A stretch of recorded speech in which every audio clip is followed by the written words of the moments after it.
আসসালামু আলাইকুম বন্ধুরা।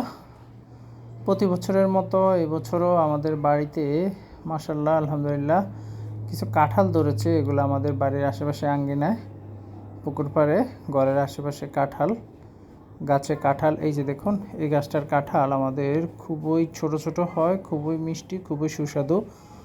একবারে আগা থেকে গোড়া পর্যন্ত খুব সুন্দরভাবে কাঁঠাল ধরে আছে। আমরা আসলে মূলত আল্লাহ তাআলার কাছে অশেষ ধন্যবাদ জানাই। আমরা আসলে কাঁঠাল, নারিকেল, সুপারি, ফল ফলাদি কোনো মানে ওষুধ বলেন, সার বলেন, কীটনাশক বলেন বা যত্ন বলেন, আমরা আসলে কোনো কিছুই করি না। তারপরেও আল্লাহ তাআলা যে আমাদেরকে কোনো কিছুর বিনিময়ে এত ফসল দেয়, এত কিছু হয়, এটা আল্লাহ তাআলার অনেক নেয়ামত। আল্লাহ তাআলাকে অসংখ্য ধন্যবাদ জানাই আমরা।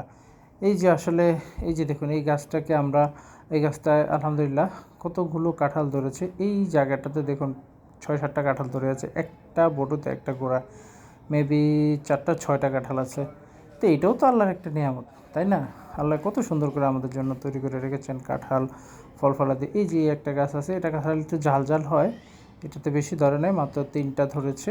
তো আমরা যদি আরেকটু বাগানের দিকে যাই, যেটা কাঁঠাল অনেক বড়, এই কাঁঠালগুলো আমাদের একটা কাঁঠাল 20, 30, 40, 50 কেজি পর্যন্ত হয়, অনেক বড় বড় হয়। এই কাঁঠালগুলো খুবই মজার, খুবই সুস্বাদু, শক্ত শক্ত হয়।